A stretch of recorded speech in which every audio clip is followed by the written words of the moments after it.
Mamá, este año no celebraremos la Navidad, ¿verdad? No hay dinero para regalos. Las palabras de mi hija Valentina, de apenas 9 años, atravesaron mi corazón como un cuchillo helado mientras revolvía los frijoles en aquella vieja olla abollada que había pertenecido a mi madre. Era la tercera vez en la semana que cenábamos lo mismo. Sus ojos grandes, idénticos a los de su padre, me miraban sin reproche, solo con una madurez impropia de su edad que me dolió más que cualquier reclamo. Me quedé inmóvil, con la cuchara de palo suspendida en el aire, incapaz de responder. El pequeño Miguel, de 6 años, coloreaba ajeno a todo en la mesa de la cocina. La televisión murmuraba en la sala con los anuncios navideños que tanto había tratado de evitar. Afuera, las luces de las casas vecinas en nuestra colonia de Coyoacán comenzaban a encenderse, recordándome que diciembre ya estaba sobre nosotros. Claro que habrá Navidad, mi amor, mentí con una sonrisa que no llegó a mis ojos. Solo estamos ahorrando un poquito, pero Santa Claus nunca se olvida de los niños buenos como ustedes. Valentina asintió, fingiendo creerme. Los dos sabíamos que mentía. Desde que Roberto se fue hace 8 meses, llevándose nuestros ahorros y dejando solo deudas, Santa Claus se había vuelto un lujo que no podíamos permitirnos. Esa noche, después de arropar a los niños, me derrumbé en el pequeño sofá de nuestra sala. Las facturas sin pagar se acumulaban sobre la mesa. La renta atrasada, el recibo de la luz con el último aviso en rojo, la colegiatura de los niños y la notificación del banco sobre el préstamo que Roberto había sacado a mi nombre antes de desaparecer con su secretaria. Mi celular vibró. Era un mensaje de mi hermana Claudia. ¿Ya viste el Facebook de Roberto? Creo que deberías verlo. Con manos temblorosas abrí la aplicación. Hacía meses que había dejado de buscar su perfil para no torturarme. Ahí estaba él, bronceado y sonriente en alguna playa de Cancún, con ella abrazándolo por detrás.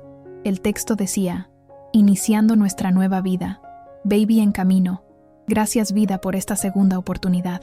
Sentí que el aire abandonaba mis pulmones. 17 años juntos, 2 hijos, innumerables sacrificios. Y él celebraba su nueva vida, mientras mis hijos preguntaban si habría Navidad este año. El teléfono volvió a sonar.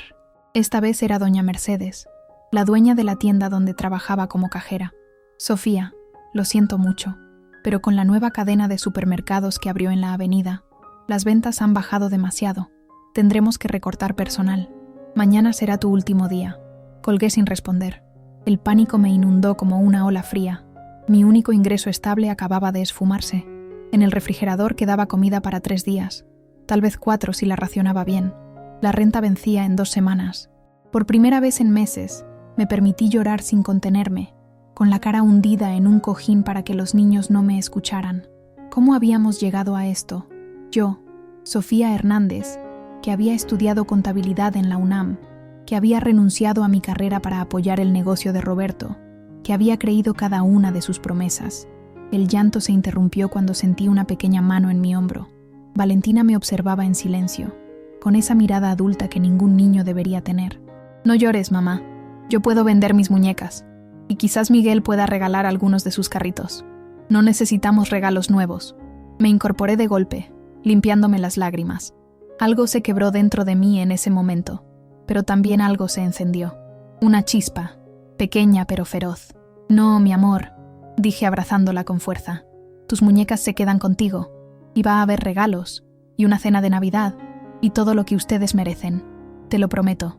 No sabía cómo cumpliría esa promesa, pero en ese instante decidí que lo haría. Por mis hijos, pero también por mí. Porque si había algo que me quedaba después de perderlo todo, era mi dignidad y mi capacidad de trabajo. Esa noche, mientras los niños dormían, abrí mi vieja computadora. Entre las facturas y los recordatorios de pago, encontré una carpeta con mis viejos proyectos de la universidad y las recetas de comida tradicional que había heredado de mi abuela, esas que Roberto siempre despreció por considerarlas comida de pobres, aunque secretamente las devoraba. Un recuerdo me asaltó. La última feria escolar, cuando llevé mole poblano, y todos me pidieron la receta. La maestra Luisa incluso me había dicho: Sofía, deberías vender esto. Es el mejor mole que he probado en años. Miré el calendario. Faltaban exactamente 23 días para Navidad. Tomé una decisión.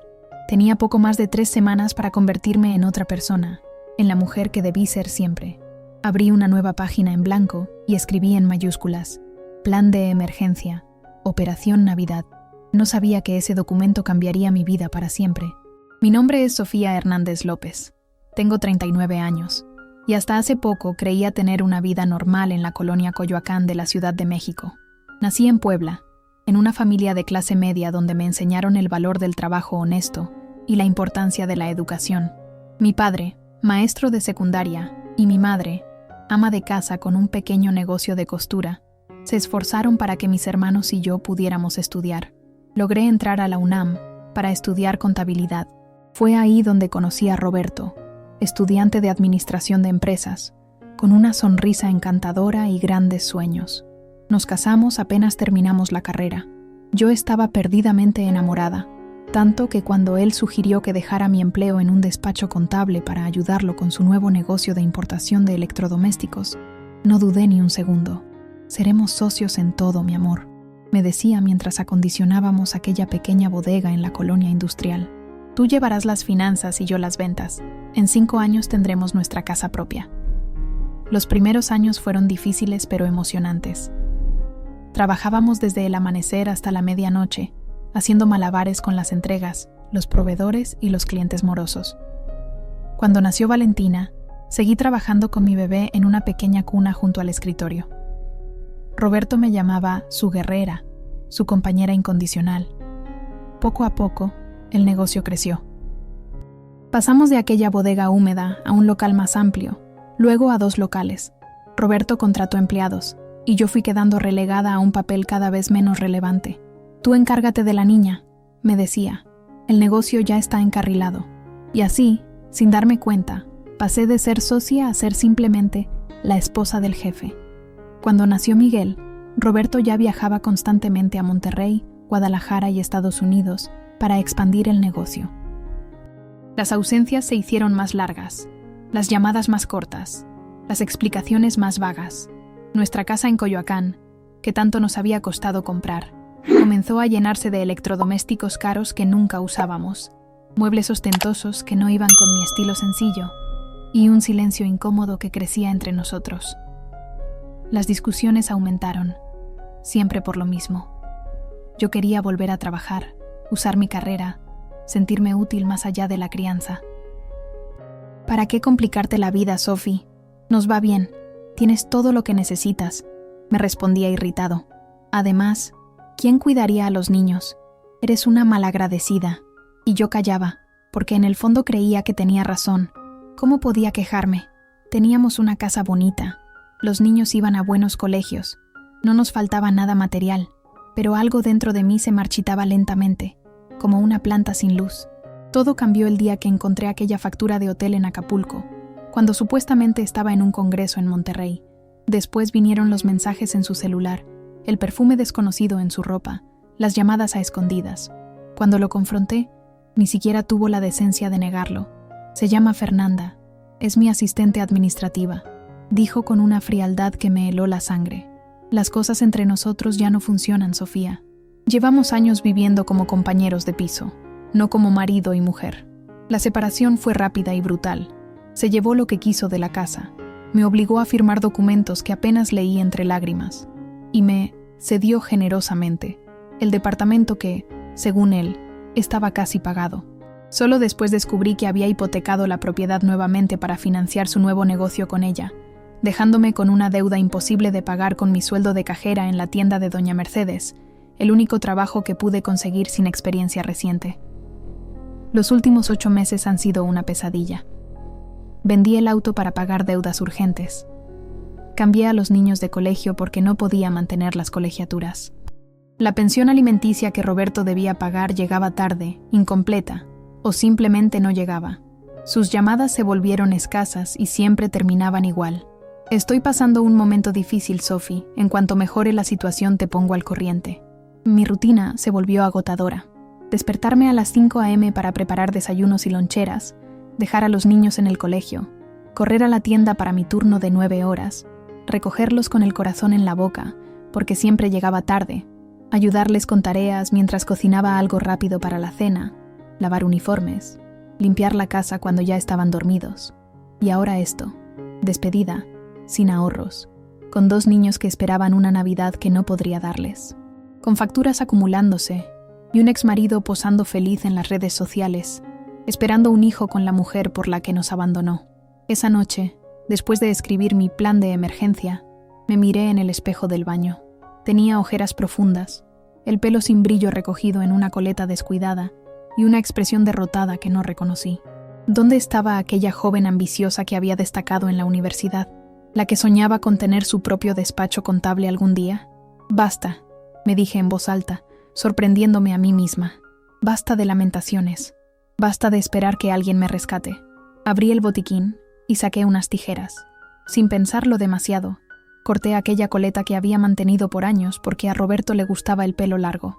Los mechones cayeron al lavabo como hojas secas. El corto reflejo que me devolvió el espejo me pareció el de una extraña, pero una extraña con determinación en la mirada. Volví a la computadora y comencé a teclear furiosamente. Primero, un inventario de todo lo que sabía hacer: contabilidad básica, gestión de pequeños negocios, cocina tradicional mexicana, repostería. Luego, un inventario de lo que tenía: una licuadora vieja pero potente, ollas, especias básicas, mi computadora. El plan era arriesgado y tendría que invertir los últimos pesos de mi liquidación, pero no tenía alternativa. Si quería sacar a mis hijos adelante, tendría que apostar todo a esta última carta. Me dormí pasadas las 3 de la mañana, con una lista de pendientes para el día siguiente y por primera vez en meses, con una pequeña llama de esperanza ardiendo en mi pecho. Lo que no sabía entonces es que esa noche no solo estaba planeando cómo salvar la Navidad. Estaba, sin saberlo, diseñando mi renacimiento. La mañana siguiente a mi despido, amaneció con una llovizna fina, típica del invierno en la Ciudad de México. Me presenté en la tienda para mi último día de trabajo con el estómago encogido, pero decidida a no mostrar debilidad. Doña Mercedes me recibió con una expresión incómoda, evitando mi mirada. «Te preparé tu liquidación, Sofía», dijo entregándome un sobre delgado. «Sé que no es mucho, pero es lo que puedo darte». Abrí el sobre. Apenas 3,500 pesos por más de 7 meses de trabajo. Ni siquiera alcanzaba para la renta de 2 semanas. Quise protestar, decirle que por ley me correspondía más, pero recordé que nunca firmé un contrato formal. Otro error que pagaba caro. «Gracias, doña Mercedes», dije tragándome el orgullo. Necesitaba cada peso. Estaba terminando de vaciar mi pequeño casillero cuando escuché su voz. Gabriela, la otra cajera, hablaba con Mercedes en la trastienda. «Hiciste bien en despedir a Sofía primero», decía Gabriela. «Con lo de su divorcio y sus hijos, siempre anda distraída. Además, desde que su marido se fue con la otra, como que se descuidó mucho, ¿no? Ya no se arregla, siempre con esa cara de víctima». Se me heló la sangre. Gabriela era mi amiga, la que me escuchaba llorar durante los descansos, la que decía compadecerse de mi situación, la que me había presentado a Mercedes para este trabajo. «Lo sé», respondió Mercedes con un suspiro. «Pero Roberto fue cliente mío por años antes de traerla a ella. No puedo arriesgar perder sus compras para el nuevo negocio solo porque me da lástima su exmujer». Sentí como si me hubieran echado un balde de agua helada. ¿Roberto seguía comprando en esta tienda? ¿Para su nuevo negocio con Fernanda? ¿Y me habían despedido a mí para no incomodarlo a él? Salí de la trastienda sin hacer ruido. Terminé de guardar mis cosas y me dirigí a la puerta. Mercedes me llamó, probablemente para despedirse, pero fingí no escucharla. Si abría la boca en ese momento, estallaría en lágrimas o en gritos. Caminé bajo la llovizna hasta la parada del colectivo, con el sobre arrugado en mi puño y un nudo en la garganta.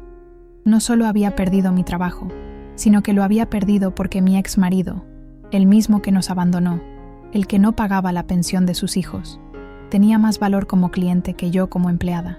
En el camino, decidí pasar por el banco para cobrar el cheque de mi liquidación. Necesitaba ese dinero para mi plan. La fila era larga, y el aire acondicionado excesivo me estaba dando dolor de cabeza, pero esperé pacientemente. Cuando por fin llegó mi turno, la cajera tecleó mi información y frunció el ceño. «Lo siento, señora Hernández, pero tiene un embargo preventivo en su cuenta». «¿Un embargo? Debe haber un error. Yo no...» «Es por un préstamo con Banco Azteca a nombre de Roberto Gutiérrez y Sofía Hernández. Hay cuotas vencidas, y el banco ha congelado sus cuentas como cotitular.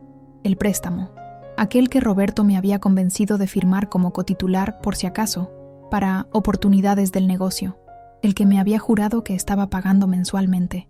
¿De cuánto es la deuda?, pregunté con voz temblorosa. La cantidad que mencionó la cajera me mareó. Era imposible. Equivalía a más de un año de mi antiguo salario. ¿Puedo al menos cobrar este cheque?, supliqué mostrando mi liquidación. Lo siento. Cualquier depósito será retenido automáticamente hasta que regularice la situación. Salí del banco como una sonámbula. No solo estaba desempleada, sino que ahora descubría que tenía una deuda impagable y ni siquiera podía acceder a mi miserable liquidación. Sentada en una banca del parque, con la lluvia arreciando, saqué mi celular con manos temblorosas. Tenía que hablar con Roberto, exigirle una explicación. Después de varios intentos, por fin contestó. «Sofía, estoy ocupado. ¿Qué quieres?» «Roberto, el banco dice que hay un embargo por un préstamo que no estás pagando. No puedo ni cobrar mi liquidación. ¿Cómo pudiste?» «Ah, eso». Su voz sonaba irritada, como si le estuviera reclamando por una nimiedad. «Tuvimos algunos problemas con el nuevo negocio. Estamos reestructurando todo. Te dije que cuando mejore la situación, tus hijos no tienen que comer hoy», grité, perdiendo la compostura. «Me acaban de despedir porque tú sigues comprando en esa tienda y la dueña no quiere incomodarte. ¿Entiendes lo que estás haciendo?» Hubo un silencio al otro lado de la línea. Luego, su voz cambió a un tono frío que conocía bien. «No me grites, Sofía. Si te despidieron es por tu incompetencia, no por mí. Y si tanto te preocupa el dinero, vende ese departamento que te dejé tan generosamente». «¿El departamento que hipotecaste a mis espaldas?» Las lágrimas corrían por mis mejillas mezclándose con la lluvia. «¿El que tiene una hipoteca que no puedo pagar porque te llevaste nuestros ahorros?» Otro silencio. Escuché una voz femenina al fondo, preguntándole algo. «Mira, no puedo hablar ahora», dijo Roberto con impaciencia. «Fernanda no debe alterarse en su estado. Resuelve tus problemas, Sofía. Ya no somos una familia. No puedes seguir dependiendo de mí. Madura de una vez». Y colgó. Me quedé mirando el teléfono, incapaz de creer lo que acababa de escuchar. ¿Fernanda no debía alterarse? ¿Que yo madurara? Después de que él destruyó nuestra familia, robó nuestros ahorros y me dejó endeudada hasta el cuello. Con las manos temblorosas, llamé a mi hermana Claudia. Necesitaba ayuda desesperadamente. «Claudia, soy yo. ¿Podrías prestarme algo de dinero? Es para comida, solo hasta que...» «Ay, Sophie». Su voz sonaba incómoda. «Justo ahora estamos muy ajustados. Ya sabes, con la remodelación de la casa y las colegiaturas de los niños. ¿No puedes pedirle a mamá? Nuestra madre, pensionista, con apenas lo justo para sus medicamentos. ¿Cómo iba a pedirle a ella? No te preocupes», dije con voz débil. «Ya veré qué hago». «Mira el lado bueno», dijo Claudia con tono animado. «Al menos tienes donde vivir. Muchas divorciadas terminan peor». Después de colgar, me hundí en la banca del parque. La lluvia había empapado mi ropa, pero apenas la sentía. Una señora con una niña pequeña pasó frente a mí, mirándome con lástima. Seguro pensó que era una indigente, y en cierto modo lo era, sin trabajo, sin dinero, con una deuda monstruosa y un embargo bancario, con 2 hijos que alimentar y una Navidad imposible por delante. Había tocado fondo. En unas pocas horas, todas mis esperanzas se habían desmoronado como un castillo de naipes. Mi ex marido, que había jurado amarme toda la vida, no solo me había abandonado, sino que seguía hundiéndome deliberadamente. Mi supuesta amiga había contribuido a mi despido. Mi propia hermana me daba la espalda. Me levanté de la banca, empapada y temblando. Tenía que recoger a los niños en 1 hora, y no podía permitir que me vieran así. Mientras caminaba bajo la lluvia, una idea se formaba en mi mente. No podía esperar ayuda de nadie. Estaba sola en esto. Y quizás, solo quizás, eso era exactamente lo que necesitaba para encontrar mi verdadera fuerza. Esa noche, después de acostar a los niños, me senté en la mesa de la cocina con la última taza de café que quedaba en casa. La lluvia golpeaba suavemente los cristales, creando un ritmo melancólico que invitaba a la reflexión. Abrí una vieja caja de zapatos que guardaba en lo alto del armario, donde Roberto nunca miraba. Dentro estaban los fragmentos de mi vida anterior, la que tuve antes de convertirme en la esposa de. Entre fotografías descoloridas y cartas amarillentas, Encontré mi título universitario, aquel que obtuve con honores y que ahora parecía pertenecer a otra persona. Recordé aquel día de mi graduación, el orgullo en los ojos de mi padre cuando pronunciaron mi nombre, cómo me había abrazado susurrándome: «Nunca dependas de nadie, mijita. Tu educación es lo único que nadie podrá quitarte jamás». Papá había muerto hace 5 años, de un infarto fulminante mientras daba clase. No llegó a conocer a Miguel, ni a ver en lo que me había convertido, una sombra dependiente, exactamente lo que él temía que fuera. Encontré también una foto de mi abuela Esperanza, con su delantal floreado y su sonrisa serena frente a una olla humeante de mole. Abuela Esperanza, que había criado sola a sus 5 hijos después de que el abuelo muriera en un accidente minero, que había alimentado a medio Puebla con sus guisos y postres, convirtiendo su pequeño comedor en un negocio próspero que pagó la educación de todos sus hijos. La comida sana hecha con amor siempre encontrará bocas agradecidas, Sofía, me decía mientras me enseñaba el punto exacto del chile para el mole, el secreto del arroz que nunca se batía, la cantidad precisa de canela para el arroz con leche perfecto. Ella me había legado no solo sus recetas, cuidadosamente anotadas en un cuaderno desgastado que también guardaba en esa caja, sino un ejemplo de resiliencia que había olvidado. Las mujeres de esta familia no se quiebran, se adaptan, solía decir cuando algo salía mal en la cocina o en la vida. En el fondo de la caja encontré una fotografía que me arrancó un sollozo ahogado. Yo a los 22 años, recién graduada, junto a Roberto.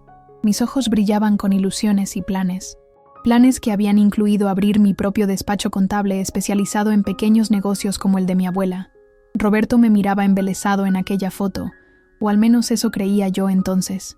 «Eres demasiado inteligente para trabajar para otros, Sophie», me había dicho aquella noche.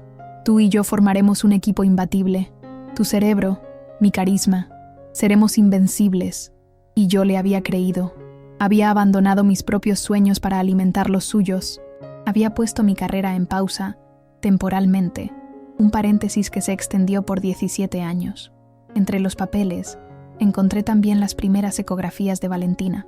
Recordé aquel día en el consultorio, Roberto sosteniendo mi mano, ambos llorando al escuchar el rápido latido de aquel corazón diminuto. «Ahora somos una familia, Sophie», había dicho con la voz quebrada. «Te prometo que los protegeré siempre».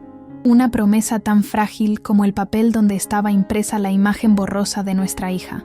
Recordé los primeros años, cuando realmente éramos un equipo. Yo haciendo malabares con Valentina en brazos mientras llevaba la contabilidad del negocio. Roberto trabajando incansablemente, llegando tarde pero siempre con un beso, y a veces con una flor rescatada de algún puesto callejero. Noches de poco sueño pero muchos planes. Restricciones económicas pero abundancia de ilusiones. Recordé cómo había vendido mis joyas, pocas pero queridas, para completar el primer pago del local más grande cuando el negocio comenzó a crecer. Cómo había sacrificado visitas a mi madre enferma en Puebla para quedarme atendiendo la tienda mientras Roberto viajaba. Y luego, el lento pero constante distanciamiento. Los viajes más frecuentes, las llegadas más tardías, las explicaciones más vagas. Las primeras mentiras pequeñas que no quise ver. Las primeras faltas de respeto que justifiqué con el estrés del trabajo. Recordé la primera vez que sugirió que volviera a trabajar, cuando Miguel ya iba a la primaria. ¿Para qué complicarnos, Sophie? Ya tenemos una vida organizada. Los niños te necesitan en casa. Yo gano suficiente para todos. Y yo, agradecida por su generosidad, había renunciado nuevamente a mis propias ambiciones. Me había convertido en la perfecta esposa y madre, siempre disponible, siempre complaciente, siempre en segundo plano. Entre los papeles encontré también el acta de nacimiento de Miguel. Recordé aquella noche en el hospital, el parto difícil, las complicaciones, las horas de angustia. Roberto había llegado tarde, con el cabello revuelto y excusas sobre una reunión de negocios. Ahora me preguntaba si ya entonces estaba con ella, con Fernanda. Recordé cómo, durante la recuperación, mi madre había venido desde Puebla para ayudarme con los niños y la casa.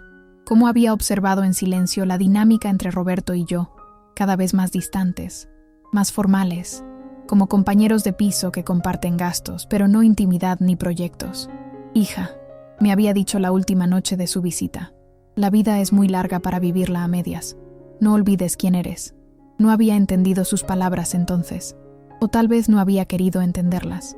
Seguí excavando en aquella caja de recuerdos y encontré algo que había olvidado por completo, un pequeño plan de negocios que había diseñado años atrás, cuando Miguel empezó el preescolar.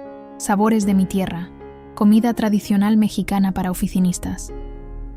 Un proyecto modesto para preparar y distribuir comida casera entre las oficinas del centro, recuperando las recetas de mi abuela. Roberto se había reído cuando se lo mostré. ¿Comida para oficinistas? Por favor, Sophie, eso es lo que venden en cualquier esquina. Además, ¿qué van a pensar mis socios si mi esposa anda vendiendo tuppers de comida como una señora cualquiera? Tenemos una posición que mantener. Y yo había guardado aquel proyecto en esta caja, junto con tantas otras partes de mí misma que había ido sacrificando en el altar de nuestro matrimonio. El último objeto en la caja era un pequeño broche de plata con forma de colibrí, un regalo de mi abuela en mi boda. El colibrí es pequeño, pero valiente, Sofía. Me había dicho al prendérmelo en el vestido. Puede volar hacia atrás cuando necesita revisar su camino, y puede permanecer suspendido en el aire cuando debe tomar decisiones. Y a pesar de su tamaño, cruza océanos enteros siguiendo su instinto. Como tú, mijita. Nunca lo olvides.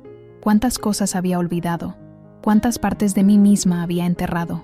Volví a guardar cuidadosamente cada objeto en la caja, excepto 3, el cuaderno de recetas de mi abuela, mi viejo plan de negocios y el broche de colibrí.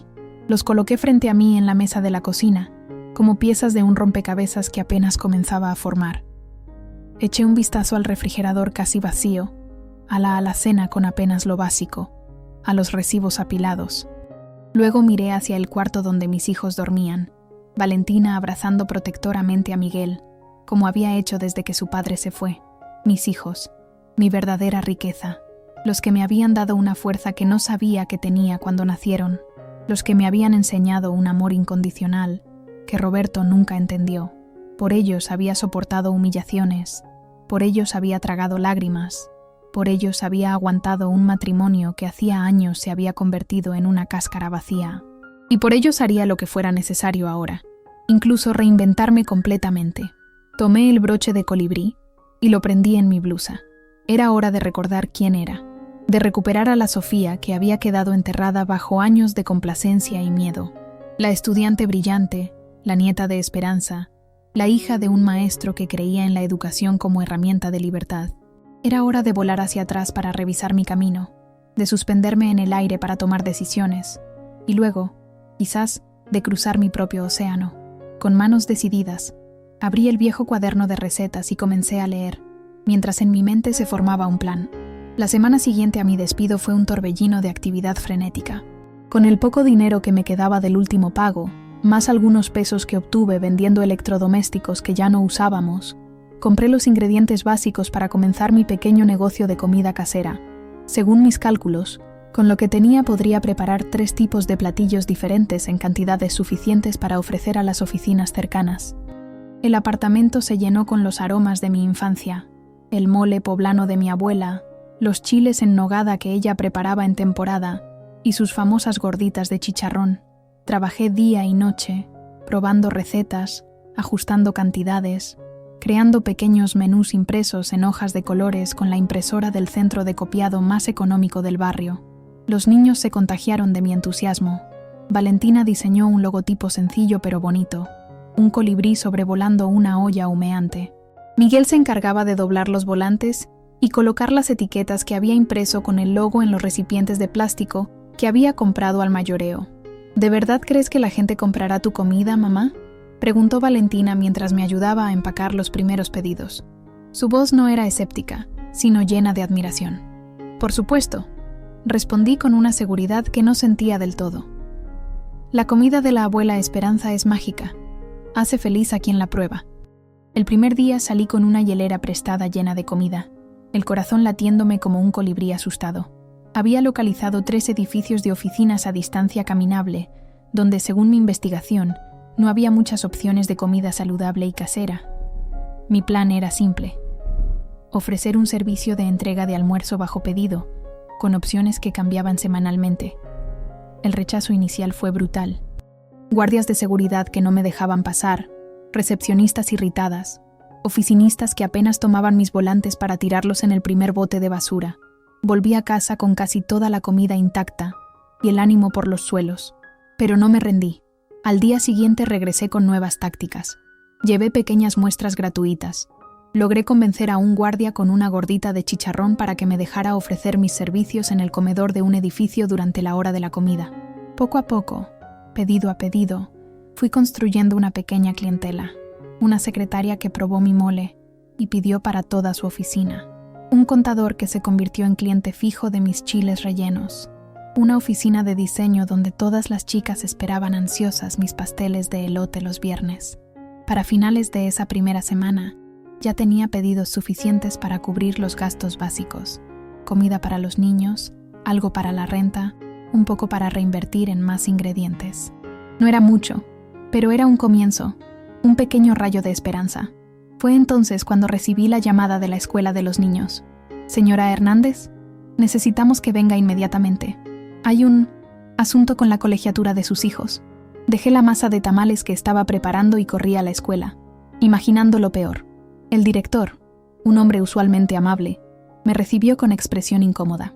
«Señora Hernández, lamento informarle que sus hijos no podrán continuar en nuestra institución si no regulariza el pago de las últimas 3 mensualidades. Pero hablé con usted hace 2 semanas», tartamudeé. «Me dijo que podía pagar gradualmente, que entendía mi situación». «Lo sé, y lo lamento», respondió evitando mi mirada. «Pero ha habido presiones. El consejo escolar insiste en que no podemos hacer excepciones». Algo en su expresión me alertó. «¿Qué tipo de presiones?». El director dudó, pero finalmente habló. Su ex-esposo, el señor Gutiérrez, llamó personalmente al presidente del consejo. Aparentemente tiene negocios con él y, bueno, mencionó que usted está tratando de evadir sus responsabilidades, que él le da dinero suficiente para las colegiaturas, pero que usted lo malgasta. La sangre me hirvió en las venas. Eso es mentira. Roberto no ha pagado la pensión en meses. Puedo mostrarle los estados de cuenta. Lo siento, señora Hernández.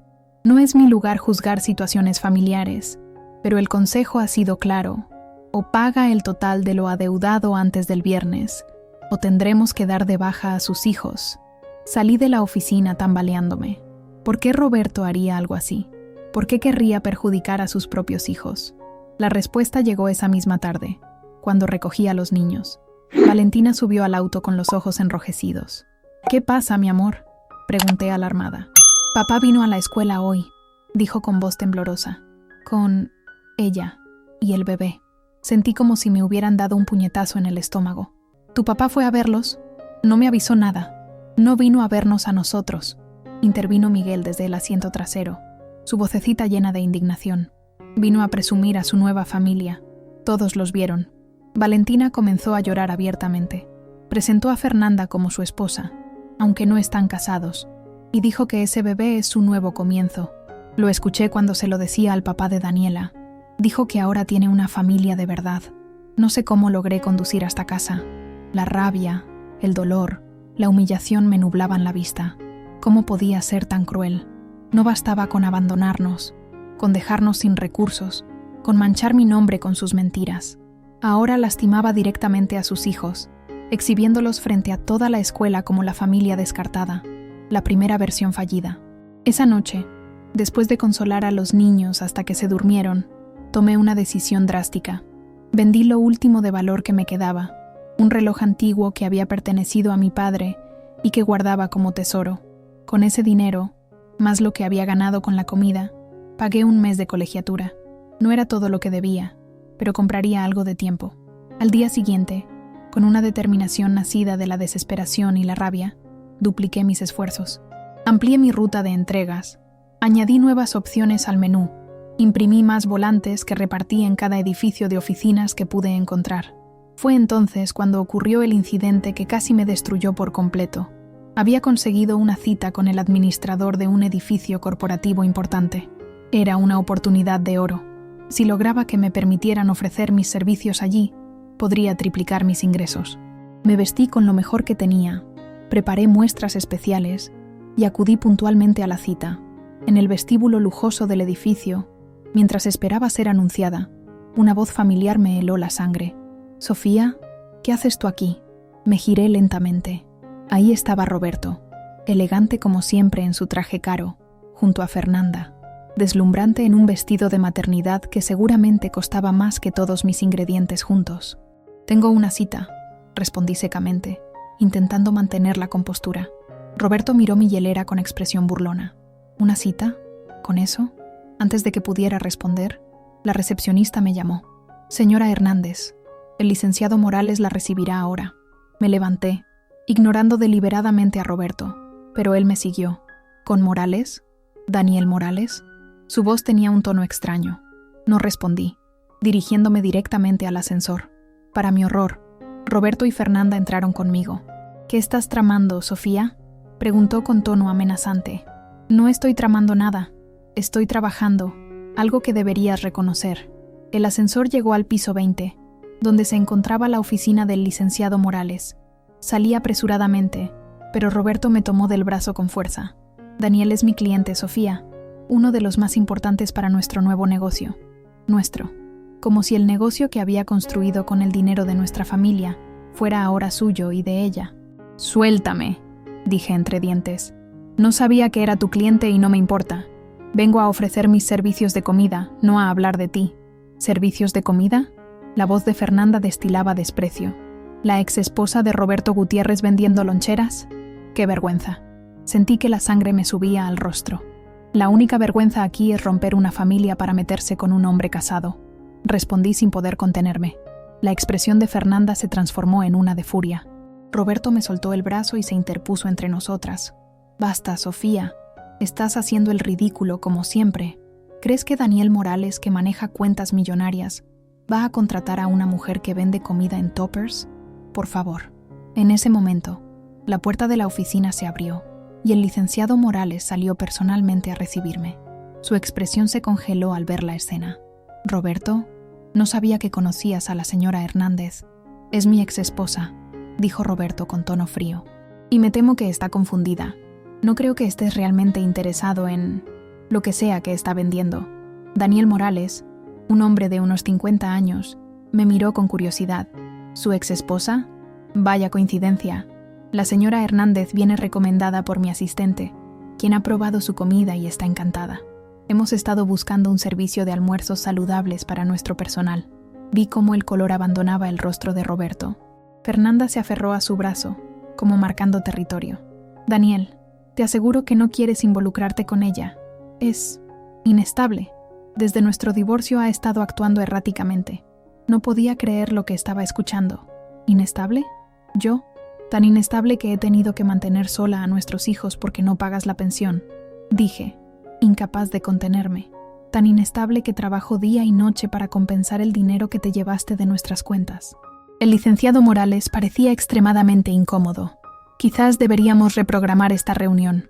«No será necesario», intervino Roberto con voz gélida. «Si contratas sus servicios, me temo que tendré que reconsiderar nuestra relación comercial». Una amenaza directa.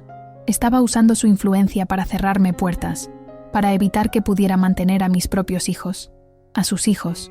El licenciado Morales parecía genuinamente apenado cuando se volvió hacia mí. «Señora Hernández, lo lamento, pero no esperé a que terminara». Con la poca dignidad que me quedaba, me di media vuelta y caminé hacia el ascensor, las lágrimas nublándome la vista. Detrás de mí, escuché a Roberto decir: «Lo siento, Daniel. Sofía siempre ha sido así, dramática y manipuladora. Es parte de por qué nuestro matrimonio fracasó». En el ascensor, ya a solas, las lágrimas fluyeron libremente. No era solo la humillación, ni la oportunidad perdida. Era la crueldad deliberada, el placer que parecía causarle mi sufrimiento, como si quisiera borrarme, anularme, destruirme por completo. Cuando las puertas se abrieron en la planta baja, sequé mis lágrimas y levanté la barbilla. No le daría la satisfacción de verme derrotada. Nunca más. Pero lo peor estaba por venir. Esa tarde, al llegar a casa, encontré un sobre bajo la puerta. Era una notificación judicial. Roberto había solicitado la custodia total de los niños, alegando que yo no podía mantenerlos adecuadamente, que vivían en condiciones precarias y que mi nuevo negocio me impedía darles la atención necesaria. La demanda estaba llena de mentiras. Afirmaba que me negaba a aceptar su ayuda económica, que había abandonado voluntariamente la casa familiar, que mostraba signos de inestabilidad emocional. Cada palabra era un puñal. Pero el golpe final venía al final del documento. La audiencia preliminar estaba fijada para el 23 de diciembre, 2 días antes de Navidad. Me derrumbé en el suelo de la entrada, el papel arrugado entre mis manos. ¿Cómo podía pelear contra esto? No tenía dinero para un abogado, no tenía influencias, no tenía nada más que mi trabajo agotador y apenas suficiente para sobrevivir. Roberto no solo quería abandonarnos, quería quitarme a mis hijos, lo único que me quedaba, lo único por lo que valía la pena seguir luchando. Escuché las voces de Valentina y Miguel, que regresaban de la escuela acompañados de la vecina que a veces me hacía el favor de recogerlos cuando yo estaba en entregas. Rápidamente escondí la notificación, me limpié las lágrimas y me levanté. No podían verme así, no podían saber lo que estaba pasando. «¡Mamá! ¡Mira lo que hice hoy!», gritó Miguel, mostrándome un dibujo. 3 figuras, él, su hermana y yo, frente a lo que parecía una tienda. Sobre la puerta había escrito con letras infantiles: «Restaurante de mamá. Es hermoso, mi amor», dije abrazándolo, las lágrimas amenazando con volver. «¿Estás bien, mamá?», preguntó Valentina, siempre perceptiva. «Tienes los ojos rojos». «Es solo cansancio, mi vida», y un poco de chile que me entró en los ojos mientras cocinaba. Forcé una sonrisa. «Vamos a merendar». Les preparé quesadillas. Mientras los veía comer, una determinación feroz creció en mi interior. Roberto podía quitarme todo: mi matrimonio, mi casa, mi seguridad económica, incluso mi dignidad, pero no les quitaría a mis hijos. Jamás. Esa noche, después de acostarlos, saqué nuevamente el broche de colibrí de mi abuela y lo sostuve entre mis manos temblorosas. «Dame fuerza, abuela», susurré. «Enséñame a volar contra el viento, como tú lo hiciste». Y en ese momento, entre lágrimas y rabia, nació la verdadera Sofía. La que lucharía con uñas y dientes. La que no se rendiría jamás. La mañana siguiente a recibir la notificación judicial, amaneció gris y fría, como si el clima quisiera acompañar mi estado de ánimo. Me levanté antes del amanecer, como si había vuelto mi costumbre desde que empecé con el negocio de comida, pero esta vez, algo había cambiado dentro de mí. Mientras preparaba la masa para las gorditas del día, observé mis manos, callosas por el trabajo, con pequeñas quemaduras de aceite y horno, las uñas cortas y sin esmalte. Manos de trabajadora. Manos de luchadora. No las manos cuidadas y elegantes que Roberto siempre exigió que mantuviera. «Eres la esposa de un empresario, Sofía, no una cocinera cualquiera», solía decirme cuando me veía trabajando en la cocina sin guantes. Una risa amarga escapó de mis labios. Ahora era exactamente eso, una cocinera. Y por primera vez en mucho tiempo, no me sentía avergonzada por ello. Al contrario, sentía un extraño orgullo. Dejé la masa reposando y abrí mi vieja computadora. Había estado tan ocupada tratando de sobrevivir que no había hecho lo más básico: organizarme. Como contadora que fui, sabía perfectamente que cualquier negocio, por pequeño que sea, necesita estructura y planificación. Durante las siguientes 2 horas, mientras la casa dormía, creé una hoja de cálculo detallada con mis gastos e ingresos. La realidad era cruda pero clara. Con lo que estaba ganando actualmente, apenas cubría la comida y gastos básicos. Necesitaba triplicar mis ventas para poder pagar la renta completa, las colegiaturas y comenzar a ahorrar para un abogado. Imposible, pensé inicialmente, pero luego recordé algo que había aprendido en la universidad. Ante un problema aparentemente insuperable, cambia la perspectiva. No pienses en por qué no puedes hacerlo. Piensa en cómo podrías hacerlo.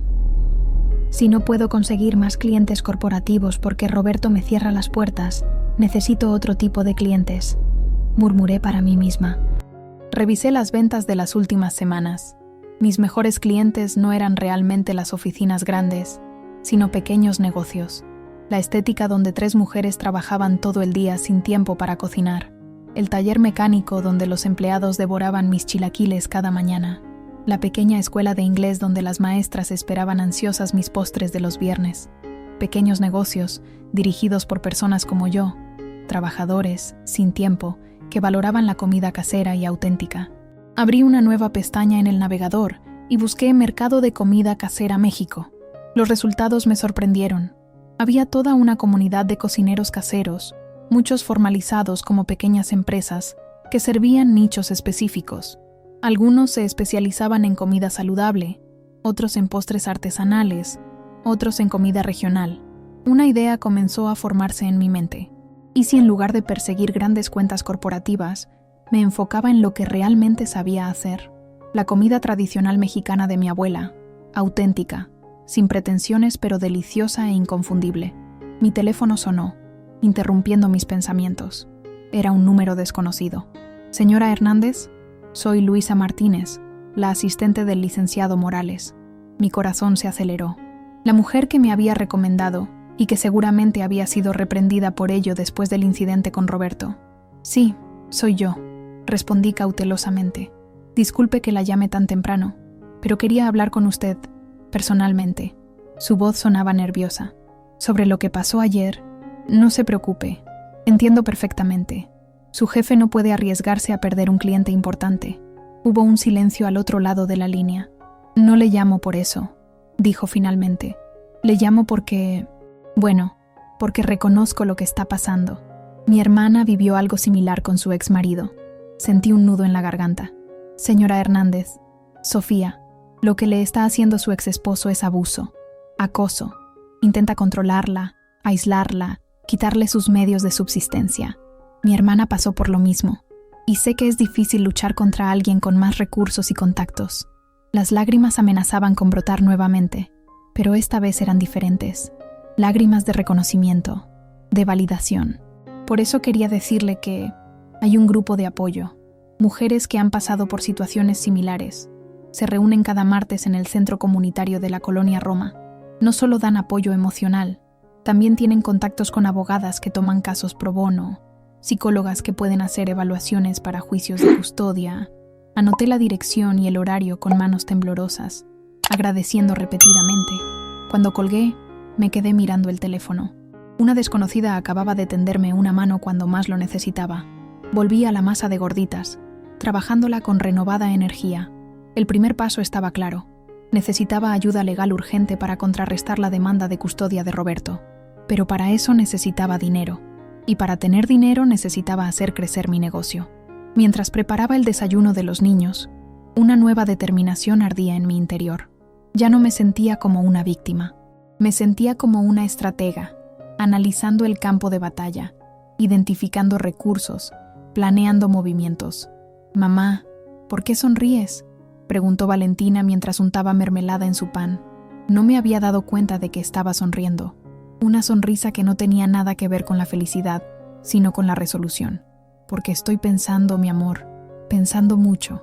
¿En qué? En cómo vamos a tener la mejor Navidad de todas. No era mentira. Ahora más que nunca, estaba decidida a darles esa Navidad, no solo por ellos, sino porque sería la prueba viviente, para el juez, para Roberto, y sobre todo para mí misma, de que podía hacerlo, de que era una buena madre, de que merecía a mis hijos. Esa tarde, después de entregar mis pedidos habituales, visité el mercado local, no como clienta, sino como observadora.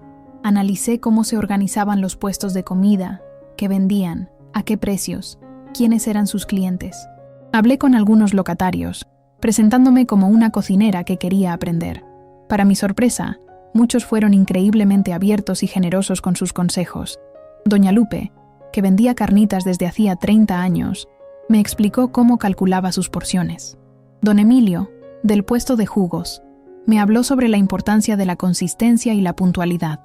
La gente no solo viene por la comida, mijita, me dijo una señora de edad avanzada que vendía tamales. Vienen por el trato, por sentir que los reconoces, que los aprecias. En este negocio, cada cliente es un tesoro. Esa noche, acosté a los niños temprano y me senté con una nueva hoja en blanco. Esta vez no escribí plan de emergencia, sino sabores de mi tierra, plan de negocios. Durante horas, trabajé en el documento. Ya no era un plan improvisado nacido de la desesperación, sino uno estratégico, basado en mis conocimientos de contabilidad y administración, en los consejos recibidos y en mi propia experiencia de estas semanas. El enfoque era claro. No trataría de competir con servicios de catering corporativo ni restaurantes establecidos. Mi nicho serían los olvidados por la industria alimentaria, pequeños negocios, trabajadores independientes, personas mayores que ya no cocinaban para sí mismas, familias jóvenes sin tiempo para preparar comida tradicional pero que la añoraban. Elaboré un menú rotativo basado en las recetas de mi abuela, pero optimizado para producción en serie desde mi cocina. Calculé costos, puntos de equilibrio, estrategias de crecimiento gradual. En la sección de marketing, escribí: redes sociales, costo cero, alcance amplio. Era un territorio desconocido para mí. Roberto siempre se había burlado de mi desconexión con la tecnología. Típico de ti, Sophie, siempre a la antigüita. Pero ahora esa antigüita estaba dispuesta a aprender. Dormí apenas 4 horas aquella noche, pero me levanté energizada. Durante el desayuno, le mostré a Valentina el logotipo del colibrí que ella había diseñado. ¿Te gustaría ayudarme a crear una página para mi negocio? En Instagram, o como se llame eso que usas. Sus ojos se iluminaron. ¿En serio? Claro que sí. Podemos tomar fotos de la comida y todo. Será increíble. Por primera vez en mucho tiempo, vi genuina emoción en su rostro. No la madurez forzada de quien debe ser fuerte por su madre, sino la alegría infantil de participar en un proyecto. ¿Y tú, Miguel, me ayudarías a diseñar tarjetas para repartir? Necesito que sean coloridas y alegres, como tus dibujos. Sí, las puedo hacer con mis crayones nuevos. De camino a la escuela, no sentí el habitual nudo de angustia en el estómago, sino una extraña ligereza. No era felicidad, exactamente. Era claridad, como si finalmente pudiera ver el camino a seguir. Esa tarde asistí a la reunión del grupo de apoyo. Temblaba cuando entré a la pequeña sala del centro comunitario, donde una docena de mujeres de diversas edades conversaban en pequeños grupos. ¿Qué iba a decir? ¿Cómo iba a explicar lo inexplicable? Pero no fue necesario explicar nada. Apenas comencé a hablar, vi el reconocimiento en sus ojos. Ellas sabían, habían estado ahí. Algunas seguían ahí, luchando como yo. Lo que estás experimentando se llama violencia económica y psicológica, explicó Carmen, una mujer de unos 50 años que lideraba el grupo. Es una forma de abuso, aunque no deje marcas visibles. Y lo de la custodia es un patrón clásico, añadió Lola, una abogada que ofrecía asesoría gratuita al grupo. Muchos hombres que no se ocupan realmente de sus hijos amenazan con quitárselos a la madre como forma de control, de castigo.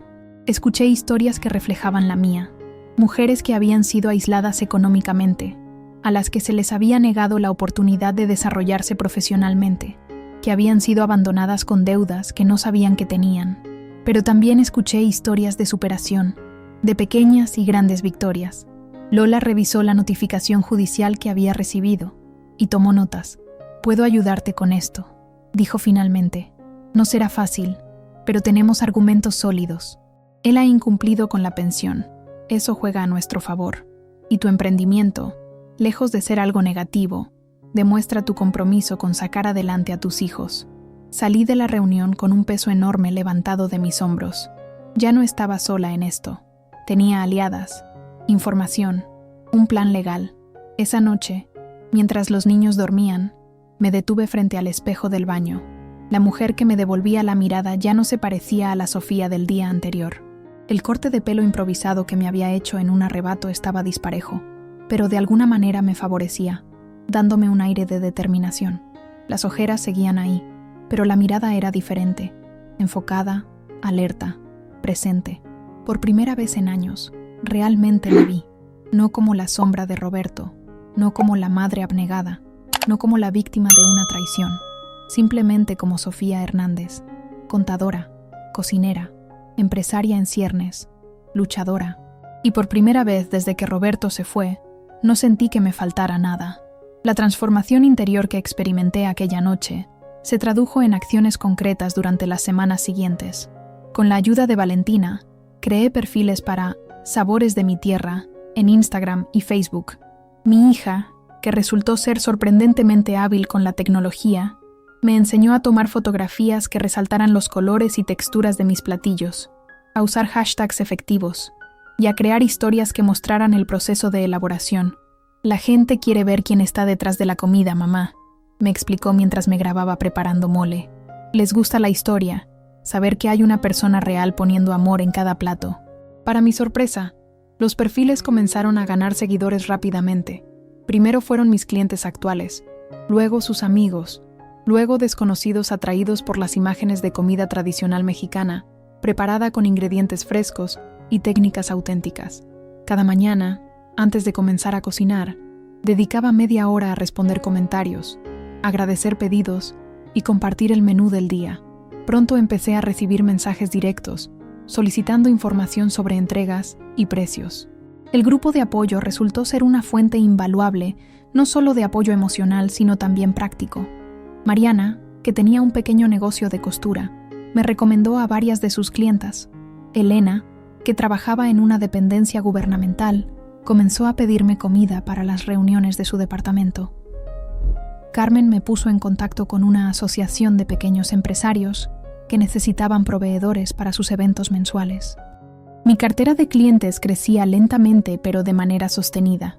Con cada nuevo pedido, con cada recomendación, sentía que recuperaba un poco más de la confianza que Roberto me había arrebatado sistemáticamente durante años. Lola, la abogada del grupo, me ayudó a preparar la respuesta a la demanda de custodia. También me aconsejó documentar meticulosamente cada interacción con Roberto, cada pago de pensión omitido, cada comentario despectivo frente a los niños. La mejor defensa es tener pruebas sólidas, me dijo. No es tu palabra contra la suya, son hechos documentados. A pesar de estos avances, la situación económica seguía siendo precaria. Los ingresos aumentaban, pero también los gastos. Diciembre había llegado y con él, el frío que incrementaba la factura de gas, los uniformes nuevos que los niños necesitaban, los materiales para proyectos escolares de fin de año y, por supuesto, la amenaza de la audiencia de custodia pendiendo sobre mi cabeza como una espada de Damocles. Una tarde, mientras organizaba recibos para mi declaración financiera al juzgado, encontré un sobre olvidado en el fondo de un cajón. Dentro, había documentos relacionados con la compra del departamento donde vivíamos, papeles que Roberto me había hecho firmar apresuradamente durante nuestra separación. Algo me llamó la atención, una cláusula que no recordaba haber leído, referente a un seguro de vida asociado a la hipoteca. Según este documento, en caso de impago prolongado, el seguro cubriría hasta 6 meses de mensualidades para evitar el desalojo. Mi corazón se aceleró. ¿Era posible que tuviéramos ese respaldo y yo no lo supiera? Rebusqué entre más papeles hasta encontrar el número de póliza y la información de la aseguradora. Al día siguiente, después de dejar a los niños en la escuela, acudí a las oficinas de la compañía de seguros. Esperaba encontrar más obstáculos, pero para mi sorpresa, la ejecutiva que me atendió fue amable y eficiente. Efectivamente, señora Hernández, la póliza está vigente y a su nombre como beneficiaria principal. Su ex-esposo ha seguido pagando las primas, probablemente porque están domiciliadas automáticamente. Un error administrativo que Roberto, siempre descuidado con los pequeños detalles, no había notado. O quizás simplemente no le importaba lo suficiente como para cancelarlo. ¿Y puedo activar la cobertura por impago?, pregunté con un hilo de voz. Por supuesto. Necesitaremos los avisos del banco, estados de cuenta que demuestren la morosidad y completar un formulario. El proceso tarda aproximadamente 10 días hábiles. Salí de allí sintiendo que había descubierto un tesoro escondido. No resolvía todos mis problemas, pero me daba un respiro crucial. 6 meses sin preocuparme por la hipoteca significaba poder destinar ese dinero a otras necesidades urgentes, como un abogado especializado para la audiencia de custodia. Pero el verdadero descubrimiento, el que cambiaría todo, llegó de la manera más inesperada. Era domingo, el único día que me permitía descansar de cocinar para clientes. Los niños habían insistido en ayudarme a ordenar el pequeño trastero que teníamos en el edificio para buscar las decoraciones navideñas. Entre cajas polvorientas y objetos olvidados, Miguel encontró un viejo portafolio de piel. ¿Qué es esto, mamá? ¿Puedo abrirlo? Era el portafolio que Roberto usaba cuando recién nos casamos, antes de que pudiera permitirse los maletines de marca que tanto le gustaban. Claro, mi amor, probablemente solo tenga papeles viejos. Miguel lo abrió con la solemnidad de quien descubre un tesoro pirata. Dentro, efectivamente, había carpetas con documentos antiguos. Estaba a punto de decirle que lo dejara cuando algo captó mi atención. Una carpeta etiquetada Contrato Distribuidora Gutiérrez, documentos originales. La distribuidora Gutiérrez era el negocio que Roberto y yo habíamos fundado juntos. el que había crecido hasta convertirse en una empresa respetable, el que él ahora dirigía con Fernanda, como si siempre hubiera sido exclusivamente suyo. Con manos temblorosas, tomé la carpeta y la abrí. Dentro estaban los documentos de constitución de la empresa, documentos que no había visto en años. Los repasé rápidamente, con mi ojo entrenado de contadora buscando detalles relevantes. Y entonces lo vi, en la página de conformación del capital social. Socios fundadores: Roberto Gutiérrez Méndez, 60%, y Sofía Hernández López, 40%. Me quedé sin aliento. Durante todos estos años, Roberto me había hecho creer que yo solo figuraba nominalmente en la empresa, que mi participación era mínima, casi simbólica. Cuando nos separamos, me había convencido de que no tenía caso pelear por migajas, que era mejor aceptar el departamento y seguir adelante. Pero ahí estaba, negro sobre blanco. Yo era dueña del 40% de una empresa que, según los últimos comentarios jactanciosos de Roberto, facturaba varios millones de pesos al año. «Mamá, ¿estás bien? Estás muy pálida». La voz de Valentina me devolvió a la realidad. «Sí, mi amor, estoy perfectamente, más que perfectamente». Por primera vez en meses sentía una alegría feroz, casi salvaje. Encontré algo importante. Eso es todo. Esa noche, después de acostar a los niños, llamé a Lola. «Necesito que veas unos documentos. Creo que acabo de encontrar mi carta de triunfo». Nos reunimos en una cafetería al día siguiente. Lola revisó los documentos con atención profesional, tomando notas y ocasionalmente asintiendo para sí misma. «Esto cambia completamente el panorama, Sofía», dijo finalmente, mirándome con una sonrisa. «No solo en términos de la pensión alimenticia que él debe y no ha pagado, sino de tu situación económica en general. Como socia, tienes derecho a información financiera, a utilidades, a voz y voto en decisiones importantes. Pero él ha estado manejando todo sin consultarme durante años. Ni siquiera sé si estos documentos siguen siendo válidos. A menos que hayas firmado explícitamente la cesión de tus acciones, siguen siendo válidos. Y por lo que me cuentas, él te hizo firmar muchas cosas durante la separación, pero nunca mencionó específicamente las acciones de la empresa. Probablemente porque pensó que yo no sabía que tenía un 40%. Reflexioné.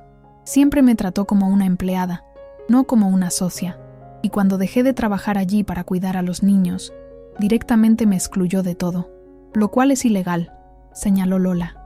Como accionista, tienes derechos que no pueden ser ignorados, trabajes o no en la operación diaria. Un plan comenzaba a formarse en mi mente. No un plan nacido de la desesperación, sino uno basado en derechos legítimos y conocimiento real. ¿Qué debo hacer ahora? Primero, necesitamos verificar que tu estatus como accionista siga vigente. Luego, solicitar formalmente los estados financieros de los últimos 5 años. Y finalmente, contabilizar todo lo que te corresponde en dividendos no distribuidos. ¿Y respecto a la demanda de custodia? Con esto, Lola señaló los documentos. Podemos presentar una contrademanda por pensión alimenticia retroactiva y por ocultamiento deliberado de información patrimonial. Eso debilitará significativamente su posición en el juicio de custodia. Por primera vez desde que Roberto nos abandonó, sentí que el equilibrio de poder comenzaba a cambiar. Ya no era una mujer desesperada tratando de sobrevivir, sino una empresaria legítima reclamando lo que le correspondía por derecho. Esa misma semana, siguiendo el consejo de Lola, envié un correo electrónico formal al Departamento Legal de Distribuidora Gutiérrez, que ahora se llamaba GF Importaciones, por Gutiérrez Fernández, supuse con amargura. Solicité formalmente, como accionista del 40%, los estados financieros, actas de asamblea y registros de dividendos desde la fecha de mi salida de la operación. La respuesta no se hizo esperar. Roberto me llamó, furioso como nunca lo había escuchado. «¿Qué demonios crees que estás haciendo, Sofía?», gritó apenas contesté. «¿De dónde sacaste esa idea absurda de que eres dueña del 40% de M&I Empresa?» «De los documentos de constitución, Roberto, los que ambos firmamos, los originales». Un silencio helado siguió a mis palabras. «Eso fue hace muchos años», dijo finalmente, su voz ahora controlada pero tensa. «La estructura accionaria ha cambiado desde entonces». «¿Con mi firma?» «Porque no recuerdo haber firmado ninguna modificación o cesión de acciones». Otro silencio, este más largo y pesado. «Escucha, Sofía». Su tono cambió a uno conciliador, casi meloso. No hay necesidad de complicar las cosas. Si necesitas dinero, podemos llegar a un acuerdo. Puedo aumentar la pensión de los niños, ayudarte con algo extra.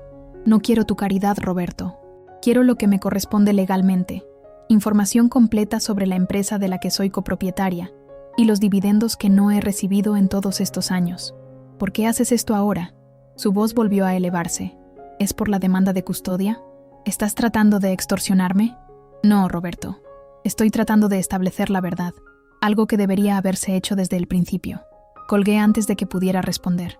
El teléfono volvió a sonar inmediatamente, pero no contesté.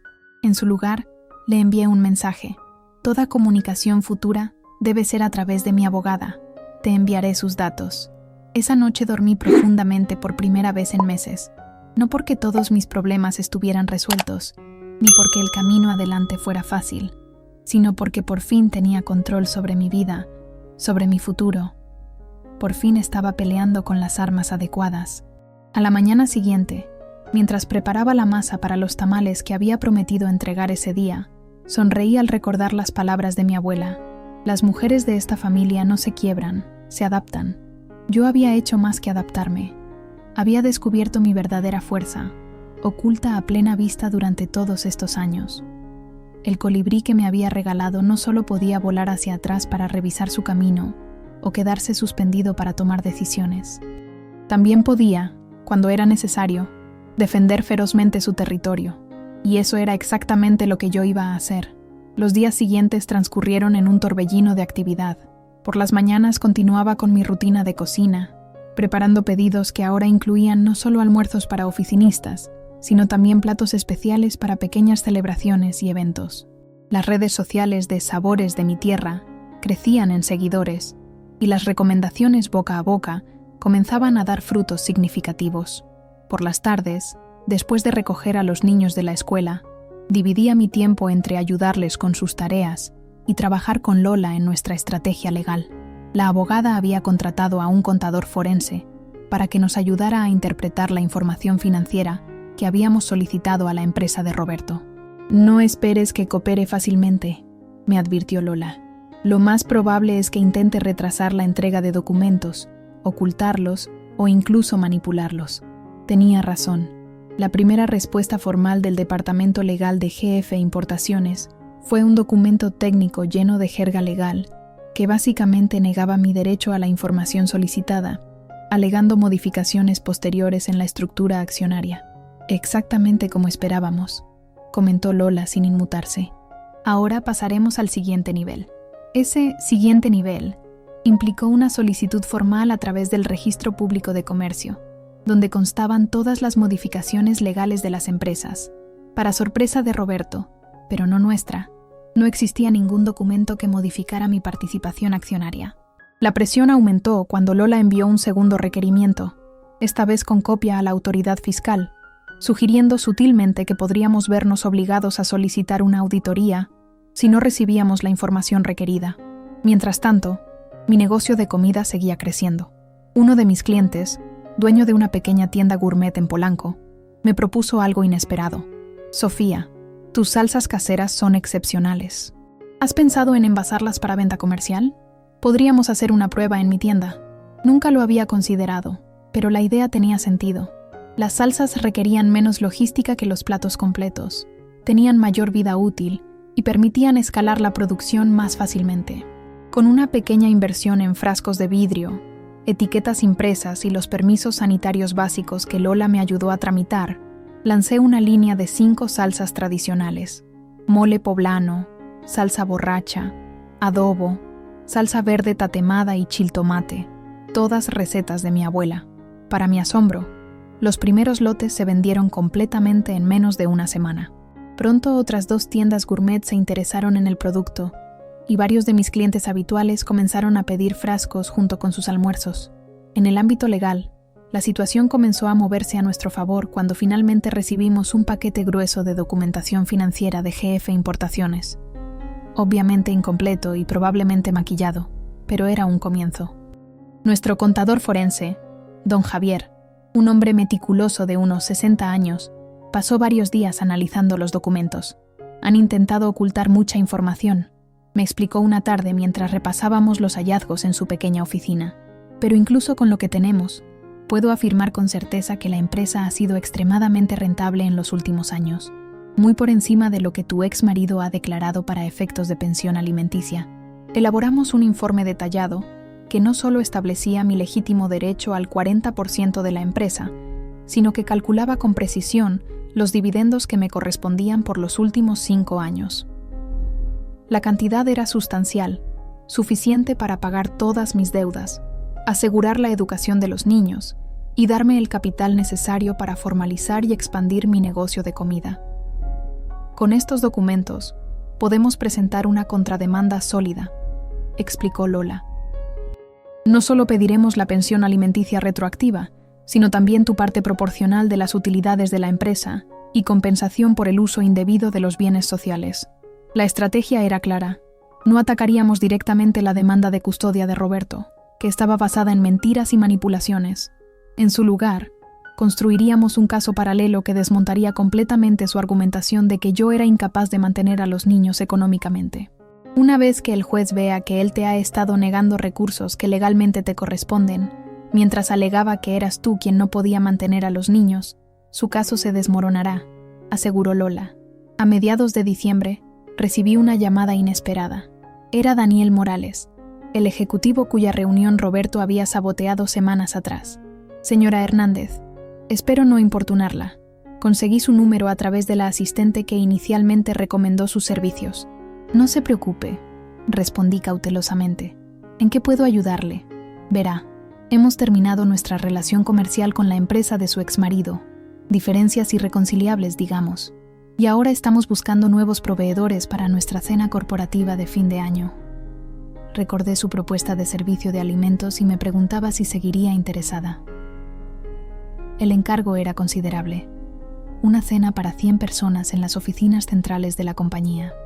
Un pedido que duplicaría mis ingresos mensuales con un solo evento. Por supuesto, respondí, tratando de mantener la compostura profesional mientras mi corazón latía acelerado. Puedo enviarle algunas propuestas de menú hoy mismo. Después de colgar, me permití un pequeño baile de celebración en la cocina, no solo por lo que este pedido significaba económicamente, sino porque representaba una pequeña victoria personal. El intento de Roberto de cerrarme puertas había terminado abriéndome una aún mayor. Con la ayuda de 2 señoras del grupo de apoyo que también tenían experiencia en cocina, logré cumplir exitosamente con el pedido para la empresa de Morales. El evento fue un éxito rotundo, y antes de terminar la noche, ya tenía solicitudes de presupuesto para 3 eventos más en enero. Necesitarás formalizar tu negocio, me aconsejó Lola cuando le conté las buenas noticias. Registrarlo como persona moral, conseguir los permisos adecuados, quizás incluso buscar un local comercial pequeño. La idea me emocionaba y me asustaba a partes iguales. Una cosa era cocinar desde casa para un grupo reducido de clientes, y otra muy distinta dar el salto a un negocio formal con todo lo que eso implicaba. Pero el tiempo apremiaba. La audiencia de custodia estaba programada para el 23 de diciembre, apenas unos días antes de Navidad. Roberto había elegido esa fecha deliberadamente, sabiendo que sería una época emocionalmente difícil y que los juzgados funcionarían con personal reducido por las vacaciones. El 20 de diciembre, 3 días antes de la audiencia, recibí una llamada de Roberto. Su tono era conciliador, casi meloso. Sofía, he estado pensando, todo esto es innecesariamente complicado. Podríamos resolverlo amistosamente, sin involucrar a abogados y jueces. ¿Qué propones exactamente?, pregunté, manteniendo mi voz neutra mientras activaba la grabadora de mi teléfono, como Lola me había enseñado. Retiraré la demanda de custodia, te pagaré la pensión completa, incluso con algo extra para compensar los meses atrasados. A cambio, solo te pido que retires tu reclamo sobre la empresa. Lo consideré un momento, no porque estuviera tentada a aceptar, sino porque quería que quedara claramente registrado su intento de negociación. ¿Por qué este cambio repentino, Roberto? Hace unas semanas estabas dispuesto a quitarme a mis hijos. Hubo una pausa incómoda. Mira, Fernanda está en una etapa delicada del embarazo. No necesitamos este estrés adicional. Además, los niños te necesitan. Siempre lo he sabido. Traducción. Estaba asustado. Nuestro contador forense había encontrado irregularidades que podrían significar problemas fiscales serios si salían a la luz durante un juicio. Lo pensaré, respondí finalmente, pero necesitaré ver una propuesta formal por escrito. Te la enviaré hoy mismo. Y Sofía también podría ayudarte con ese negocio de comida. Tengo contactos, proveedores. No necesito tu ayuda con mi negocio, Roberto. Está creciendo perfectamente sin ti. Después de colgar, llamé inmediatamente a Lola para contarle la conversación. Sonrió con satisfacción al escuchar la grabación. Está cediendo terreno rápidamente, pero no podemos confiarnos. Cuando se dé cuenta de que no aceptarás renunciar a tu parte de la empresa, podría volverse más agresivo. Tenía razón. Al día siguiente recibí por correo electrónico su propuesta formal. Era insultantemente baja. Ofrecía pagar la pensión retroactiva, pero a cambio pedía que renunciara por escrito a cualquier derecho sobre la empresa, aceptando en su lugar una compensación única que representaba menos del 5% del valor real de mi participación. Ni siquiera responderemos, decidió Lola, que se preocupe un poco más. Los días previos a la audiencia fueron intensos. Entre preparativos para pedidos navideños, la documentación legal que debíamos presentar y la logística diaria con los niños, apenas dormía 5 horas por noche. Pero extrañamente, no me sentía agotada. Me sentía poderosa, centrada, completamente presente en cada tarea. Una tarde, mientras Valentina me ayudaba a etiquetar una nueva tanda de salsas embotelladas, me miró con esa expresión seria que había adoptado desde la partida de Roberto. Mamá, papá realmente quiere llevarnos con él y... ¿Ella? La pregunta me tomó por sorpresa. No lo sé, mi amor. ¿Por qué lo preguntas? Porque cuando viene a recogernos los domingos, casi no nos habla. Está todo el tiempo en el teléfono. Y ella nunca viene. Siempre está cansada o tiene cosas que hacer. Respiré profundo. Siempre había sido cuidadosa de no hablar mal de Roberto frente a los niños, pero tampoco quería mentirles. Creo que tu papá está confundido en este momento, Valentina. A veces los adultos hacemos cosas que ni nosotros mismos entendemos completamente. Como cuando dijo que éramos una carga y que por nuestra culpa no podía disfrutar su nueva vida. Me quedé helada. ¿Cuándo dijo eso? El domingo pasado. No sabía que lo escuchábamos, pero Miguel y yo estábamos en el asiento trasero mientras él hablaba por teléfono con ella. Tuve que contenerme para no mostrar la rabia que sentía. En lugar de eso, abracé a mi hija con fuerza. Escúchame bien, Valentina. Ustedes nunca, jamás, han sido ni serán una carga. Son lo mejor que me ha pasado en la vida, lo más valioso que tengo. Y nadie, ni siquiera un juez, podrá cambiar eso. Esa noche, después de acostar a los niños, hice algo que había estado posponiendo. Comencé a preparar mi testimonio para la audiencia. No sería un discurso lastimero ni un ataque furioso. Sería la exposición clara y serena de los hechos, respaldados por pruebas contundentes. Mientras escribía, comprendí que ya no temía a Roberto ni a lo que pudiera hacer. Ya no me sentía inferior, incapaz o indefensa frente a él. Por primera vez desde que nos conocimos, estábamos en igualdad de condiciones. Yo tenía mi verdad, mis derechos y algo que él nunca tendría, la certeza de que mis acciones estaban motivadas por el amor genuino hacia mis hijos, no por el ego o la venganza. La noche antes de la audiencia, recibí un último correo electrónico de Roberto. Su oferta había aumentado considerablemente, pero seguía condicionada a que renunciara a mi participación en la empresa. Le envié una respuesta breve. Nos vemos mañana en el juzgado. Antes de dormir, revisé los últimos detalles para el día siguiente. Mi ropa, un traje sencillo pero elegante que había comprado especialmente para la ocasión. Los documentos organizados en carpetas rotuladas. Los arreglos para que Carmen cuidara a los niños durante la audiencia.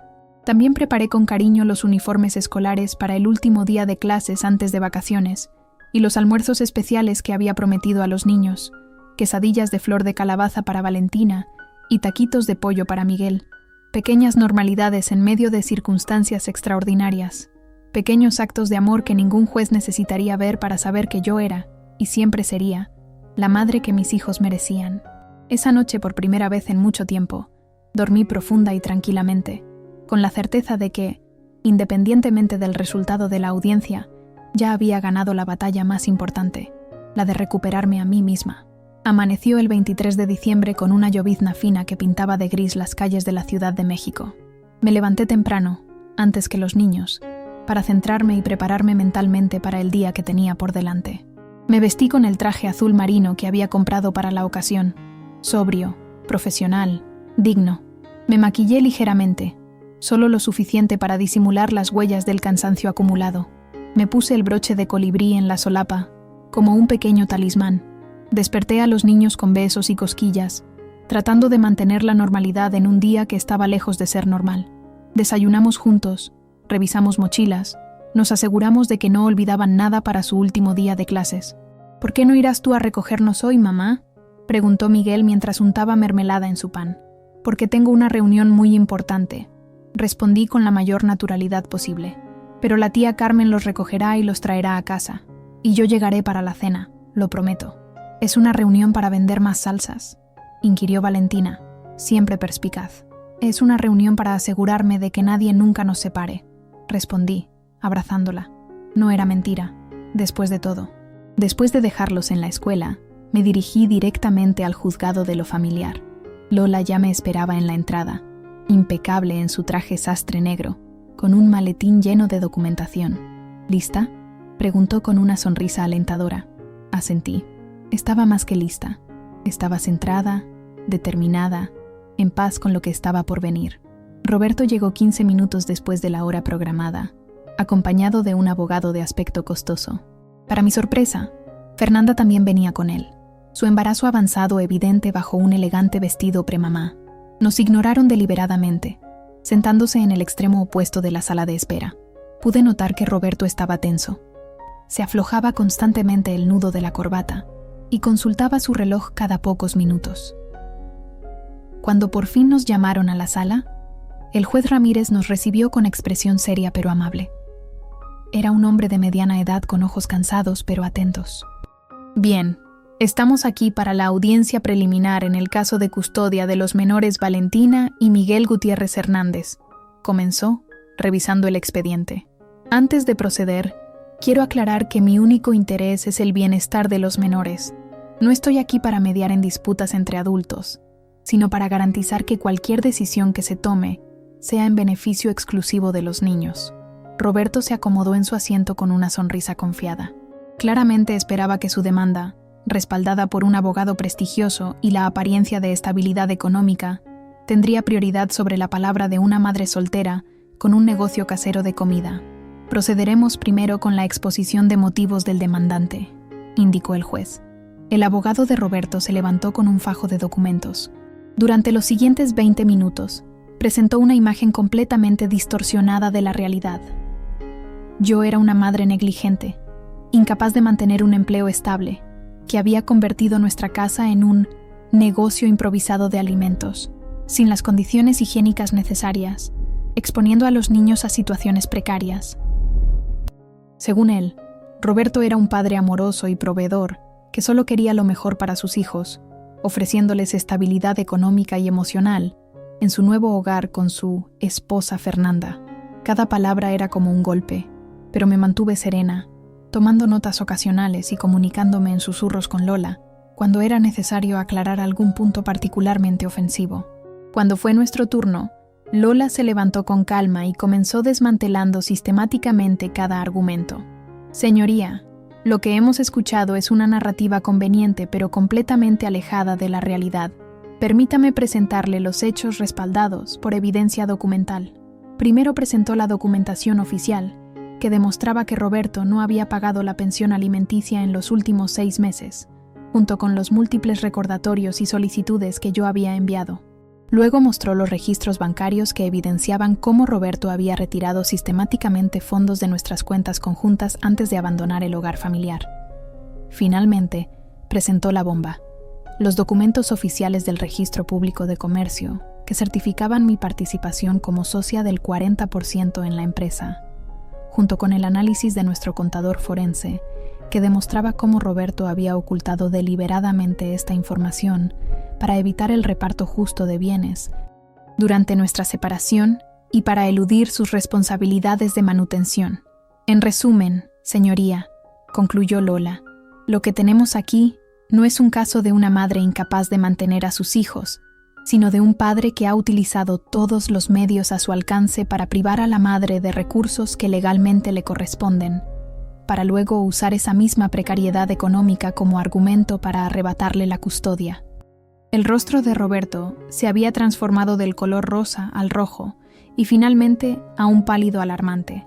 Su abogado, claramente sorprendido por la contundencia de nuestra evidencia, intentaba frenéticamente revisar los documentos que Lola había presentado. «Esto es absurdo», interrumpió Roberto, incapaz de contenerse. «Esos documentos están manipulados. Ella nunca trabajó realmente en la empresa, solo figuraba nominalmente.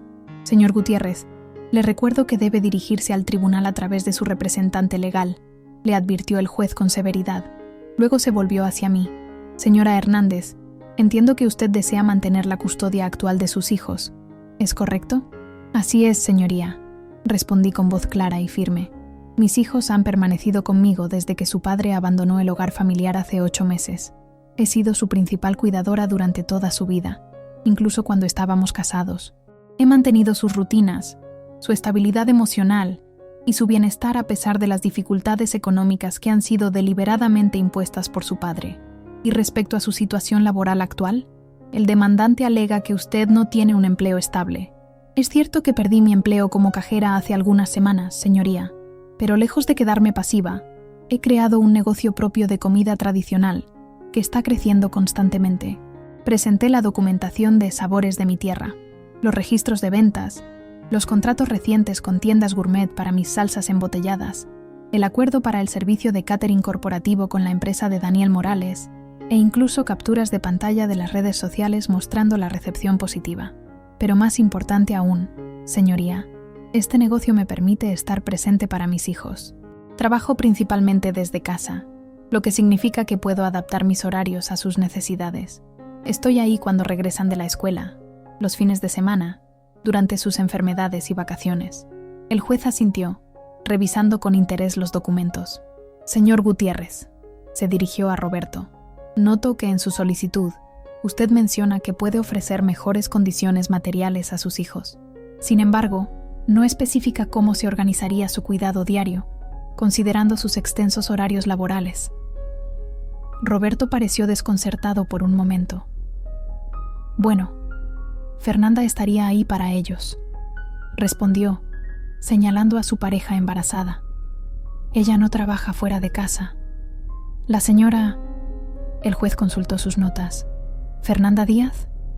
¿Puedo preguntarle cuál es su relación con los menores hasta ahora?»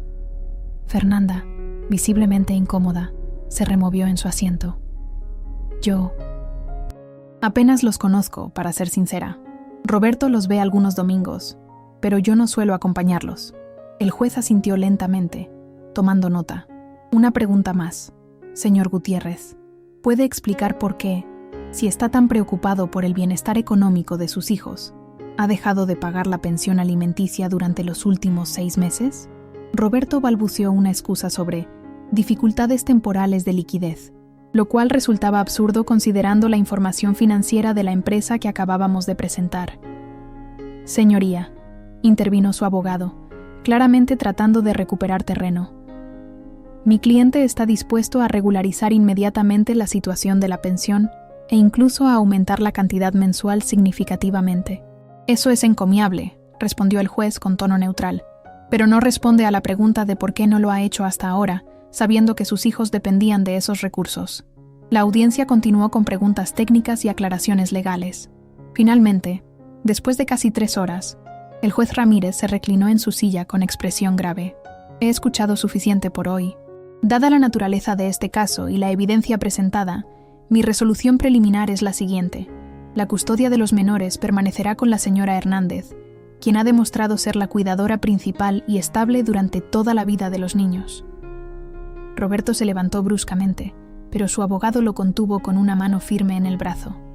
«Adicionalmente», continuó el juez, «ordeno al señor Gutiérrez pagar inmediatamente la totalidad de la pensión alimenticia adeudada, con los intereses correspondientes.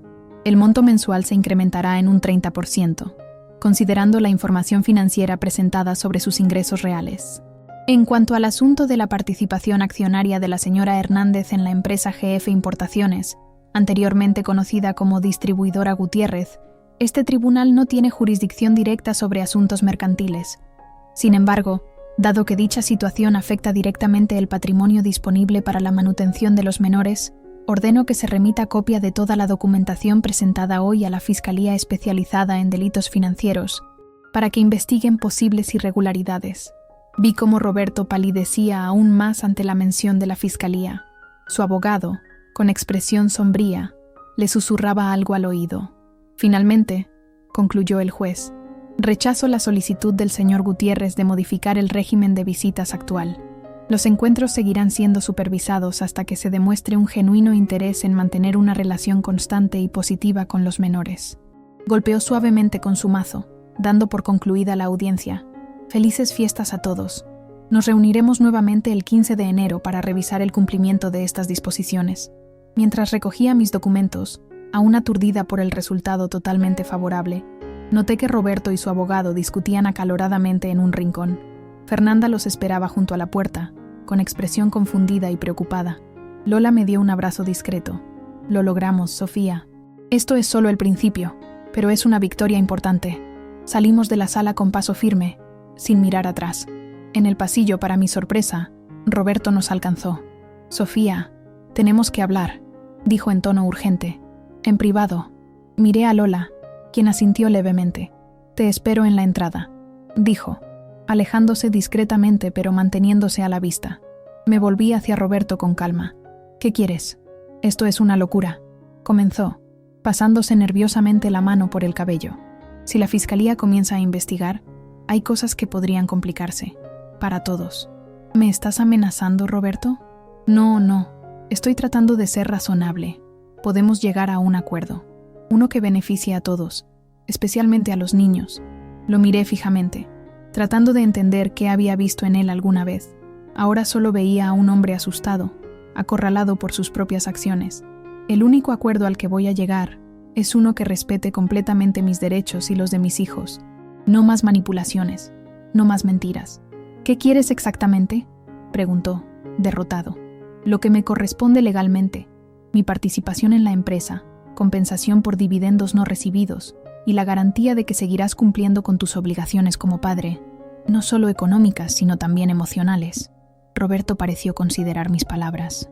Por un momento, vi un destello del hombre que había conocido hace años, antes de que el éxito y la ambición lo transformaran en alguien irreconocible. ¿Y si te compro tu parte de la empresa? Un pago justo, evaluado por peritos independientes. Lo pensé un momento. No había considerado esa posibilidad, pero tenía sentido. Con ese capital, podría formalizar y expandir sabores de mi tierra, darles a mis hijos la estabilidad que merecían y liberarme definitivamente de cualquier vínculo empresarial con Roberto. Podría considerarlo con las garantías adecuadas y una evaluación verdaderamente independiente. Asintió lentamente. Hablaremos después de las fiestas, con los abogados presentes. Se dio media vuelta para irse, pero se detuvo. ¿Los niños están bien? La pregunta me sorprendió por su aparente sinceridad. Están bien, Roberto. Son fuertes y resilientes, como su madre. Un atisbo de sonrisa triste cruzó su rostro antes de alejarse para reunirse con Fernanda, quien nos observaba con expresión indescifrable. Mientras caminaba hacia la salida donde Lola me esperaba, sentí como si un peso enorme se levantara de mis hombros. La batalla no había terminado, pero había ganado el derecho a pelear en igualdad de condiciones. Afuera, la llovizna había cesado, y un tímido sol de invierno asomaba entre las nubes. Respiré profundamente, saboreando el momento. ¿Qué sigue ahora?, preguntó Lola mientras caminábamos hacia la parada de taxi. Ahora, respondí con una sonrisa genuina, voy a recoger a mis hijos y a preparar la mejor cena navideña que hayan tenido jamás. La Nochebuena amaneció despejada y luminosa, como si el universo quisiera subrayar el cambio en nuestra fortuna. Los niños despertaron temprano, vibrantes de esa energía especial que solo los días festivos pueden generar en los pequeños. «Mamá, despierta, es Nochebuena». Miguel saltó sobre mi cama, su cabello revuelto y sus mejillas sonrosadas de emoción. Valentina, más discreta pero igualmente entusiasmada, se sentó a mi lado con una sonrisa contenida. ¿Podemos empezar a preparar la cena? Prometiste que podríamos ayudarte. Me incorporé, abrazándolos a ambos. Después del día anterior, verlos así, ilusionados y despreocupados como niños de su edad deberían estar, era el mejor regalo que podía recibir. Por supuesto, mis amores. Pero primero, desayuno especial, chocolate caliente y pan dulce. La cocina pronto se llenó de risas y pequeños accidentes culinarios mientras preparábamos juntos el festín de la noche. Este año no habría pavo ni regalos extravagantes, pero teníamos algo mucho más valioso: certeza, paz y un futuro que por fin podíamos visualizar sin miedo. Habíamos decidido hacer una cena mexicana tradicional: pozole rojo, tamales de 3 tipos, rajas con queso para Valentina, mole para mí y dulces de piña para Miguel, ensalada de Nochebuena y, como postre, un pastel de 3 leches decorado con fresas y menta. Mientras los niños adornaban la mesa con las decoraciones sencillas pero coloridas que habíamos rescatado del trastero, sonó el timbre. Era Carmen, del grupo de apoyo, con su esposo Jorge y su hija adolescente Lucía. «¡Feliz Navidad adelantada!», exclamó Carmen, entregándome una canasta con frutas y una botella de sidra sin alcohol. «Espero que no te moleste que vengamos un poco temprano». «Al contrario, llegan justo a tiempo para ayudarnos con los últimos preparativos», respondí, genuinamente feliz de verlos. No fueron los únicos. Durante la siguiente hora, fueron llegando más visitantes. Lola con su madre anciana, Elena y su pareja, don Javier, el contador forense, con su esposa, e incluso Luisa Martínez, la asistente de Daniel Morales, que había sido mi primer contacto en esa empresa. Mi pequeño apartamento, que meses antes me había parecido un recordatorio doloroso de todo lo que había perdido, ahora estaba lleno de vida, de nuevas amistades, de una familia elegida que había aparecido en mi vida cuando más la necesitaba. Mientras servíamos la cena, observé los rostros alrededor de la mesa. Mis hijos, radiantes. Las mujeres del grupo de apoyo que se habían convertido en mis hermanas de batalla. Los profesionales que habían creído en mi caso cuando todo parecía perdido. Cada uno de ellos había aportado algo invaluable a nuestro renacimiento. «Quisiera proponer un brindis», dije, levantando mi copa de sidra, «por los nuevos comienzos, por la fuerza que no sabíamos que teníamos y por las familias que construimos en el camino». Las copas se alzaron entre sonrisas y asentimientos. Valentina, sentada a mi lado, apretó mi mano por debajo de la mesa, sus ojos brillantes de emoción y comprensión. La cena fue un éxito rotundo. Mis invitados devoraron cada platillo con entusiasmo, especialmente los tamales, que desaparecieron en minutos. Don Javier incluso bromeó sobre contratar mis servicios para todas las celebraciones de su oficina. Después de la cena, mientras los adultos conversaban en la sala y los niños jugaban con Lucía, me escabullí un momento a la cocina para un instante de soledad. Necesitaba asimilar todo lo ocurrido, la transformación vertiginosa que había experimentado mi vida en apenas unas semanas. Carmen me encontró allí, contemplando la luna a través de la pequeña ventana. «¿Todo bien?», preguntó con su habitual calidez. «Mejor que bien», respondí sinceramente. Solo estaba pensando en lo diferente que es esta Navidad de lo que imaginé hace unos meses. Carmen asintió, comprendiendo sin necesidad de más palabras. Había pasado por su propio infierno años atrás, cuando su exmarido la dejó con deudas y 3 hijos pequeños. «Cuando Jorge me abandonó, creí que mi vida había terminado», comentó, siguiendo mi mirada hacia la luna. «Ahora sé que apenas estaba comenzando. A veces necesitamos perder algo para descubrir lo que realmente tenemos dentro». Sus palabras resonaron profundamente en mí. Sí, había perdido un matrimonio, una casa más grande, cierta seguridad económica, pero había ganado algo mucho más valioso: mi independencia, mi autoestima, un negocio nacido de mi pasión y una red de apoyo basada en el respeto mutuo y la solidaridad. Cuando regresamos a la sala, Valentina estaba mostrando a todos el perfil de Instagram de Sabores de mi Tierra, que ya contaba con más de 1000 seguidores y pedidos constantes. Miguel, por su parte, dibujaba lo que parecía ser el diseño de un local comercial, con grandes ventanales y mesas coloridas. «Este será el restaurante de mamá», explicaba seriamente a quien quisiera escucharlo. «Aquí es donde cocina, y aquí es donde la gente viene a comer sus tamales, que son los más ricos del mundo». La velada se prolongó hasta tarde. Cuando finalmente los últimos invitados se marcharon, los niños estaban exhaustos pero felices. Los acosté con besos y cuentos, prometiéndoles que, aunque no habría muchos regalos materiales bajo nuestro pequeño árbol, la mañana siguiente sería especial. «No importa, mamá», dijo Valentina mientras la arropaba. «Este fue el mejor día en mucho tiempo». «¿Mejor que cuando teníamos la casa grande y papá estaba con nosotros?», pregunté, genuinamente curiosa. Valentina reflexionó un momento. «Sí, mejor, porque ahora sonríes de verdad». Sus palabras me dejaron sin aliento. Los niños ven más allá de las apariencias. Perciben verdades que los adultos intentamos ocultar, incluso a nosotros mismos. Durante años había mantenido una sonrisa de fachada, un matrimonio de fachada, una felicidad de fachada. Ahora, incluso en medio de dificultades, mi sonrisa era auténtica. La mañana de Navidad llegó con el alboroto de los niños descubriendo los modestos pero significativos regalos que había podido comprarles. Libros nuevos, materiales de arte y un juego de mesa para compartir en familia. También había pequeñas sorpresas que mis nuevas amigas habían dejado discretamente. Un suéter tejido a mano para Miguel, una pulsera artesanal para Valentina. Pero el verdadero regalo llegó después del desayuno, cuando les entregué un sobre decorado con dibujos de colibríes. «¿Qué es esto, mamá?», preguntó Valentina curiosa. «Ábranlo juntos», respondí, conteniendo la emoción. Dentro había un conjunto de llaves y algunas fotografías de un pequeño pero acogedor local comercial en una calle transitada cerca de nuestro barrio. «¿Es...?» Valentina no terminó la pregunta, sus ojos enormes de asombro. «Sí, mi amor, es nuestro futuro restaurante. Lo he alquilado con parte del dinero del acuerdo con tu papá. Sabores de mi tierra tendrá su propio espacio a partir de febrero». Los niños saltaron de emoción, examinando las fotos y haciendo 1000 preguntas sobre cómo sería, qué prepararíamos, si podrían ayudar después de la escuela. «Será un lugar pequeño al principio», expliqué, «con servicio para llevar principalmente y algunas mesas para comensales.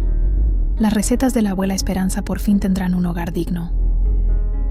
No les conté todos los detalles del acuerdo financiero al que había llegado con Roberto. No necesitaban saber que, tras la intervención del juez y la amenaza de una investigación fiscal, su padre había accedido a comprar mi parte de la empresa a un precio justo, evaluado por peritos independientes, ni que ese dinero, administrado cuidadosamente, nos daría no solo estabilidad inmediata, sino la oportunidad de construir algo realmente nuestro. Tampoco les conté sobre la llamada que había recibido la noche anterior, después de que se durmieran. Roberto, con voz extrañamente humilde, preguntando si podría ver a los niños brevemente esa tarde para entregarles sus regalos. «Solo media hora, Sofía. Sé que no merezco más, pero son mis hijos también». Había accedido, no por él, sino por Valentina y Miguel. Merecían la oportunidad de tener una relación con su padre, aunque fuera una reconstruida desde cimientos más honestos. Los días siguientes pasaron en un torbellino de actividad. Entre visitas al nuevo local, planes de remodelación y la continuidad de los pedidos habituales, apenas tuvimos tiempo de procesar todo lo ocurrido. Una tarde, mientras limpiaba el local con ayuda de Valentina, recibí una llamada inesperada. Era Fernanda. «Sofía, sé que esto es extraño», comenzó con voz tensa. «Solo quería decirte que admiro cómo has manejado todo esto y que voy a asegurarme de que Roberto cumpla con sus obligaciones como padre». La llamada me dejó pensativa. No sentía rencor hacia ella. Ahora entendía que no había sido ella quien destruyó mi matrimonio. El matrimonio ya estaba roto desde dentro, por mentiras, manipulaciones y falta de respeto mutuo. A principios de enero, mientras preparábamos la inauguración del local, recibí otra sorpresa, una carta de la Universidad Nacional ofreciéndome participar en un programa de actualización profesional para contadores que habían estado inactivos. Carmen, quien trabajaba en el departamento administrativo de la universidad, había presentado mi caso. «Es perfecto para ti», me dijo cuando la llamé para agradecerle. «Puedes actualizar tus conocimientos mientras pones en marcha el restaurante. Una empresaria con sólida formación contable tiene muchas más posibilidades de éxito». Tenía razón, por supuesto. Aunque amaba cocinar y Sabores de mi tierra se había convertido en mi pasión, no podía negar mi formación original ni las habilidades que había desarrollado durante años. ¿Por qué no combinar ambos mundos? El 15 de febrero, casi 2 meses después de aquella audiencia que había cambiado nuestro rumbo, inauguramos oficialmente el local. Era pequeño pero luminoso, decorado con colores cálidos y fotografías en blanco y negro de mi abuela Esperanza cocinando en su casa de Puebla. El menú, escrito a mano en pizarras coloridas, ofrecía una selección rotativa de platos tradicionales mexicanos, además de mis salsas embotelladas que ya tenían una pequeña pero fiel clientela en tiendas gourmet de la ciudad. Para mi sorpresa y emoción, el local se llenó desde el primer día. Vecinos curiosos, clientes habituales de mi etapa de entregas a domicilio, miembros del grupo de apoyo con sus familias, e incluso algunos empleados de la empresa de Daniel Morales. Roberto no asistió, lo cual era comprensible y probablemente lo mejor para todos, pero había enviado un pequeño ramo de flores con una tarjeta que decía simplemente: «Felicidades, lo mereces». Mientras servía pozole y explicaba a los clientes la historia detrás de cada receta, me sorprendí a mí misma sonriendo sin esfuerzo, habitando plenamente mi cuerpo y mi vida. Ya no era la sombra de nadie, ni la víctima de circunstancias impuestas. Era Sofía Hernández, chef, empresaria, contadora, madre, amiga. Esa noche, después de cerrar el local y regresar a casa con los niños profundamente dormidos tras ayudar en la cocina todo el día, me senté en mi pequeño balcón con una taza de té. Recordé aquel momento devastador, hace apenas unos meses, cuando Valentina había dicho con voz pequeña: «Mamá, este año no habrá regalos. Estamos en crisis». Cuánto había cambiado todo desde entonces. No porque las dificultades hubieran desaparecido mágicamente, sino porque yo había cambiado. Había descubierto recursos internos que no sabía que poseía. Había construido redes de apoyo basadas en reciprocidad y respeto. Había redescubierto pasiones y talentos que estaban dormidos pero no extintos. La crisis no había sido solo económica, sino existencial, y paradójicamente, había sido exactamente lo que necesitaba para despertar de un letargo que amenazaba con consumir mi vida entera. El broche de colibrí que mi abuela me había regalado descansaba ahora en el centro de un pequeño altar en el restaurante, junto a su fotografía y sus recetas manuscritas. Un recordatorio constante de que, a veces, necesitamos volar hacia atrás para revisar nuestro camino, permanecer suspendidos para tomar decisiones difíciles y, finalmente, cruzar océanos enteros siguiendo nuestro instinto. Cada mañana, al abrir las puertas de Sabores de mi Tierra, sentía la presencia de mi abuela, su sabiduría práctica, su resiliencia inquebrantable. Las mujeres de esta familia no se quiebran, se adaptan, solía decir. Ahora entendía que adaptarse no significa conformarse o resignarse, sino transformarse creativamente ante las circunstancias. La verdadera riqueza no estaba en cuentas bancarias o propiedades, sino en la capacidad de reinventarse, de encontrar significado en el trabajo hecho con amor, de construir comunidad en tiempos de adversidad. Mi hija había dicho que no habría regalos ese año porque estábamos en crisis, y tenía razón en cierto modo. No hubo regalos materiales ostentosos ni celebraciones extravagantes, pero hubo regalos mucho más valiosos. El regalo de descubrirme a mí misma, de recuperar mi dignidad, de encontrar mi voz. El regalo de ver a mis hijos crecer no solo en estatura, sino en comprensión y madurez emocional. El regalo de nuevas amistades basadas en la autenticidad. El regalo de crear algo con mis propias manos que alimentaba no solo cuerpos, sino almas. Esa noche, antes de dormir, tomé el cuaderno donde había escrito mi desesperado plan de emergencia meses atrás. Sonreí al ver aquella letra apresurada, aquel tono de pánico apenas contenido.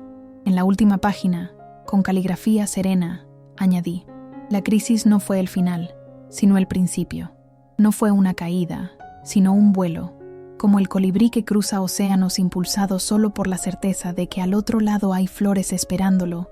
Encontré mi camino a través de la tormenta y descubrí que siempre tuve alas, solo necesitaba aprender a usarlas.